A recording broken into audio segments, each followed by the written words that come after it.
I met Antonio initially as a client. Tony had contacted my office and asked us to represent him because he was having some problems with the federal government. We're very particular as to who we represent, but Tony's also very persistent. Tony actually took the time to fly up from Las Vegas to come and visit with us. I happened to have the time at that point to meet with him.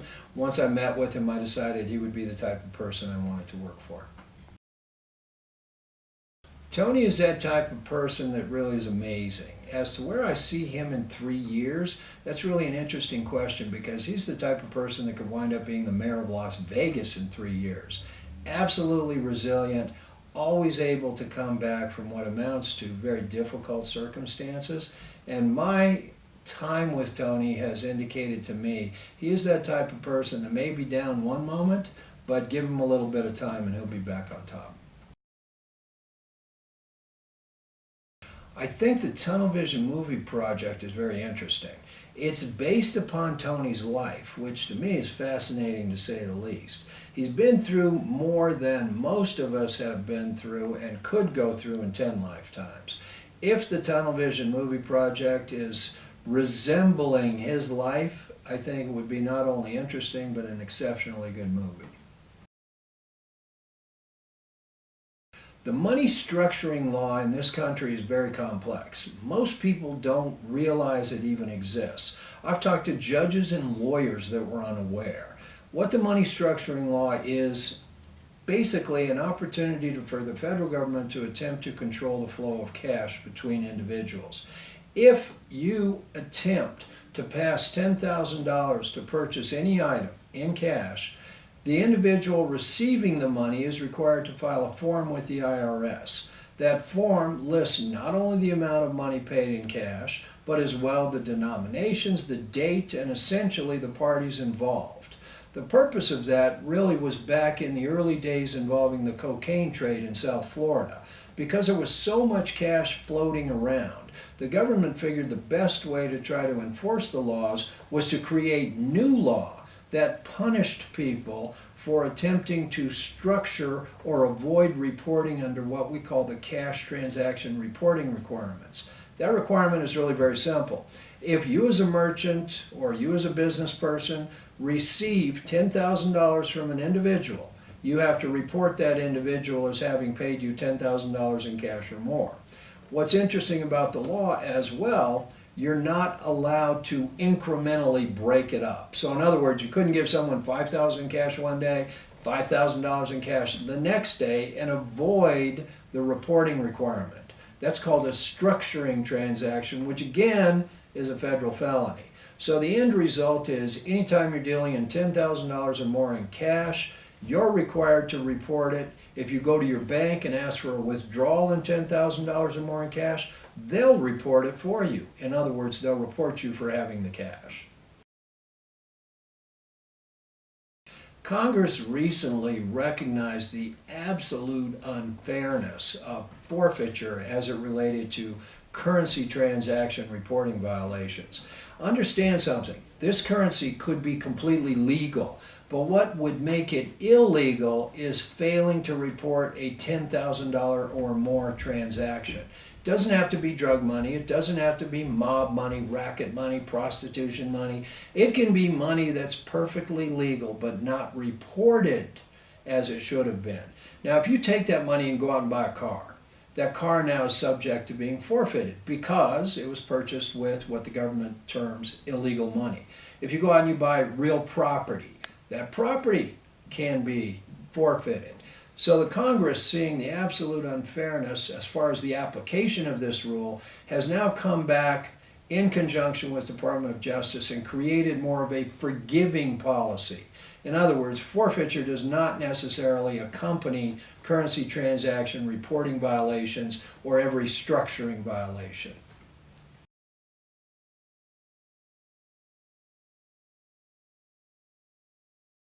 There is a difference between money laundering and what we call structuring.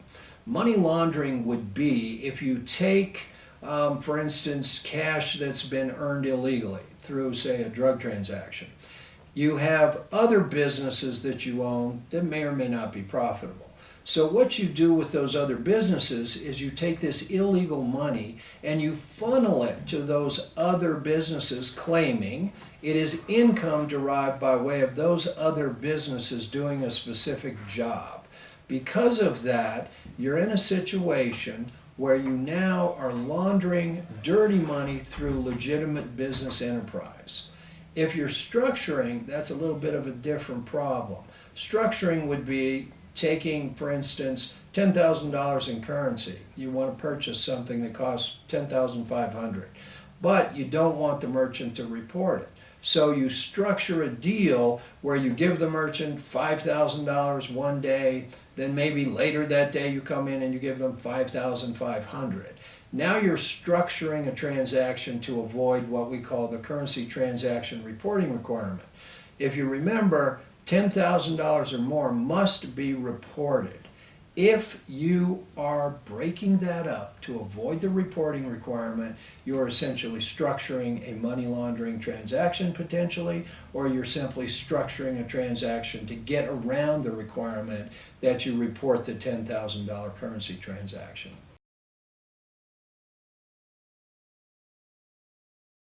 Hi, my name's Derek Collada. I live in Las Vegas, well, actually Henderson, Nevada. I'm a CPA in California. I'm also an enrolled agent. I have a bachelor's degree in psychology, went in the Army for 4 or 5 years, got out of that, went back, got a business degree. After that, went and worked for the IRS for 6 years, passed the CPA exam, left the IRS, went and worked for various CPA firms, and I've been on my own as a individual tax preparer for about 10, 12 years in Henderson, Nevada. And that's about it. How did I meet Tony? I don't recall 100%. It was about 3 years ago. I think a colleague or someone who I know knew him, knew he was having some issues, referred him to me, sat down. Tony and I have worked through his problems over 3 years and gone through everything, and that's pretty much it. Where do I see Tony in 3 years? I think he'll be fairly successful if he gets the proper advice. He got bad advice last time from people telling him to do stuff. Tony didn't know he was doing anything wrong, but he took the advice of lawyers and accountants who led him astray and ended up in some trouble. But I think in 3 years he's going to be fairly successful. He's a very hard worker, very focused, and he should be okay in 3 years. What do I think of the Tunnel Vision film project? I've read part of the script, talked with Tony about it. I actually like it very much. I think it'll play well on a movie screen. I think it's going to get some backlash from the government because you're going to show how far-reaching and unfair the government can be to individuals when they think they've done something and they can't prove it, and then they have to cover their tracks and move it. But I think it'll play a really good movie, and it should be successful. I've been asked to explain the civil forfeiture rules and how those work, and pretty much the civil forfeiture rules, you're starting to see more about it in the news because the government, law enforcement agencies are really overreaching their bounds. Congress is even starting to look at it because people who have done nothing are being seized just because they deal in cash. Last time I checked, there's nothing illegal about having cash in this country or carrying cash. But you get pulled over by a police officer, you have cash, he asks you where it come from, you could say I pulled it out of my bank account for college funds. He can take it and say I think it's drug money. Then it can be years before you can do it. It's perfectly legal for them to do it. There's been some recent cases where Congress has even encouraged the IRS to refund money they have seized, and they have done it. What do they need for it to do it? Pretty much anything that they want. I really think police officers and law enforcement officers are being encouraged to do civil forfeiture because it's a way of funding their operations. Police department seizes money, it goes into their general fund or a group of police general fund, and they can do whatever they want with it. You know, there's been situations where they bought, you know, ice cream machines for the police station using those monies. Is it fair? No. Do they do it? Yes. Is there anything we can do to stop it? No. Unless Congress changes the law. There's something going on right now where it's going through Congress where it's a FAIR Act, something like that. And it's really, really bizarre how the government does this. You know, they can seize your money. In order to get it back, you have to hire an attorney. Even if you can show you got the money from a lawful source, let's just say you took it out of your IRA, you know, cash it out, and you're going down to Phoenix to pay for your mom's nursing home and you get stopped on the way there, they'll ask if you have cash. You say, yeah, I have some cash. They'll take it and say it's drug money. Then they'll just hold on to it. And you can come back and say, look, I pulled it out of my IRA account. Here's the email. I'm going down to pay for my mom's. And they'll just keep it. And they'll say, no, we think it's drug money. Then you got a lawyer up. And unfortunately, it costs more to hire a lawyer than it is the amount of cash they seize sometimes. So I think they rely on that fact that people will just give up. That's about it. Is it fair? No. Go ahead and Google civil forfeiture. There's some really interesting videos on it. And until people start complaining to their Congress people, nothing's going to change. There has been some cases recently where the judges have ordered the departments to give the money back plus legal fees, so that stings them a little bit. But you better have clear and convincing evidence that the money came from a clear source. And it's going to take 3, 4, 5 years.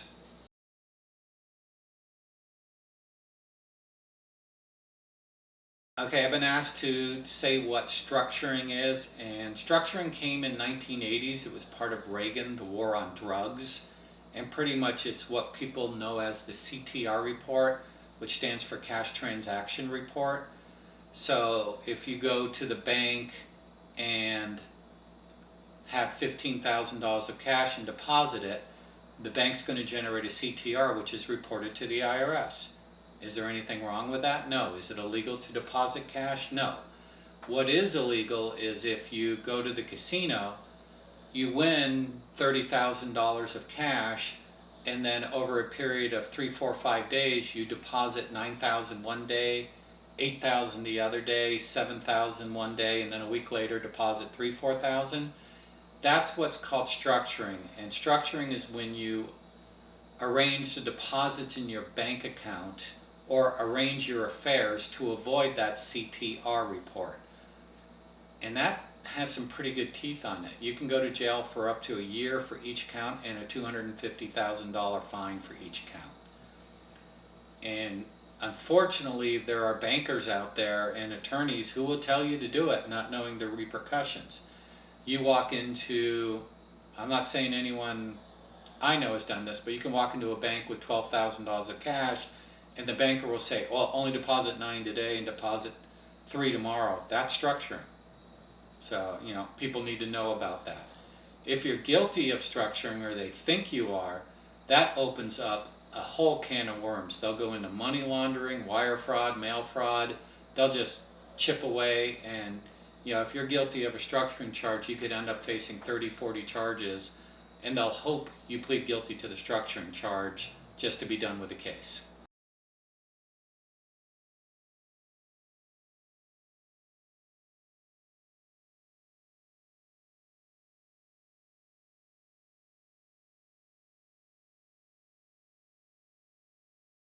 He was referred to me by a gentleman that I knew from a number of years back when I was litigating a double jeopardy issue involving criminal prosecution and forfeiture back in the early 90s. He happened to, well, Tony was looking for an attorney for a second opinion on the forfeiture, and this gentleman, you know, referred him to me. And that's how he came to me.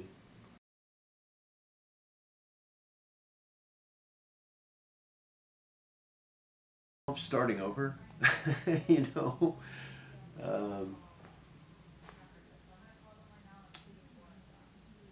You know, I don't know what's going to happen to him at sentencing. My understanding is he's looking at 36 months.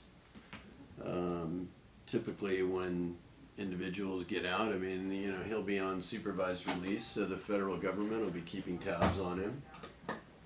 I don't, I don't know what he's going to do. I would imagine he'll just start his business over again, and conduct it in a little different manner. I've talked to him numerous times about listening to people's advice and maybe getting a second opinion when he's not sure, rather than just using his own lack of knowledge and making uninformed decisions, which is what happened to him. Structuring laws are kind of a interesting body of law. It was never contemplated to be used in the manner that they've used it. He had some pretty poor advice. I can't imagine any lawyer telling somebody to make deposits in less than $10,000. There's no reason, when the money is from a legitimate source, and just going and depositing, $80,000 or $100,000 or whatever it might be, and filling out the report. You draw much more suspicion on yourself when you make small deposits.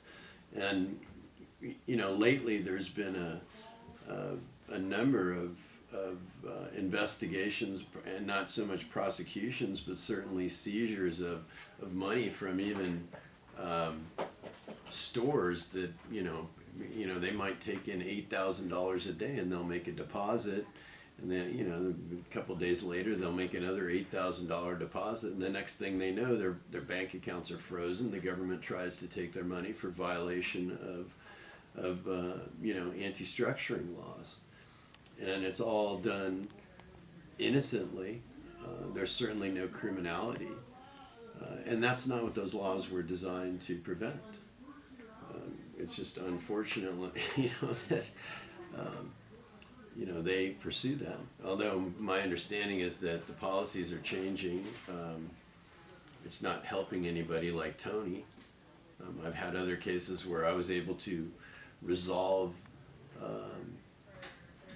structuring cases with a compromise on the amount of money forfeited, and the government declined to prosecute any as far as a crime. Certainly they took money, but there was no criminal prosecution involved.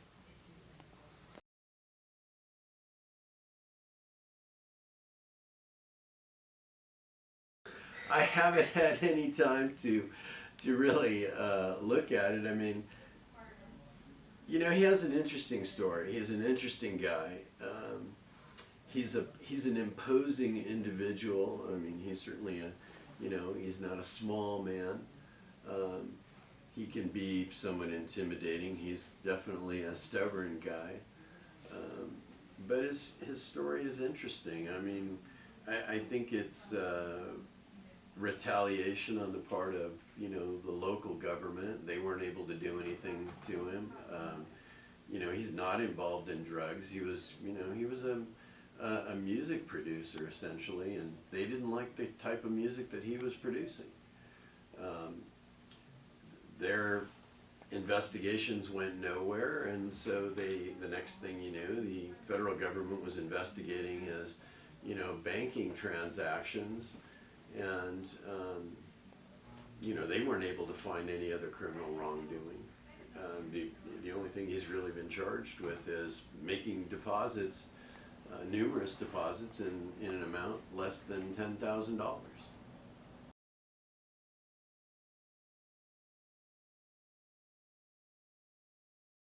Structuring laws were initially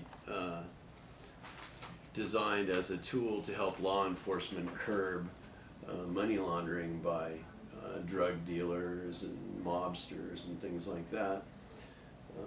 Later on, they were used to seize essentially innocent people's money who mistakenly deposited less than $10,000 and did it over a period of time. the law itself imposes a requirement on the banks to file a currency transaction report whenever anybody makes a deposit of cash or withdrawal of cash in excess of or under or in, excuse me, in excess of $10,000. When someone makes a series of deposits that are less than $10,000, that's where there's a triggering that happens. Typically, it's the bank will fill out a suspicious transaction report or somehow inform the government that this individual is depositing large amounts of cash over a period of days or in separate branches. It's a funny law because it doesn't really require, at least on the part of the government, they don't feel that it requires an intent to defraud the government out of anything. I mean, all it's required really is if you go to make a deposit of $10,000 and you deposit $9,900 one day, and the next day you go in and deposit another $500. That's structuring. The law itself is structuring a cash transaction to avoid the reporting requirement. When you do that, a bank will take $5,000 from you. They don't have to fill out the currency transaction report. Frankly, I've seen situations like Tony's and where the bank officers themselves will say, why don't you break this deposit into separate deposits?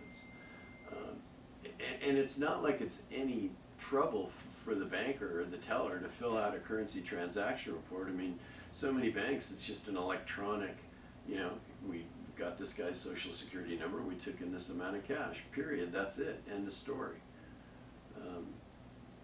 It's a funny law, and it's causing a lot of harm these days to a number of innocent business owners.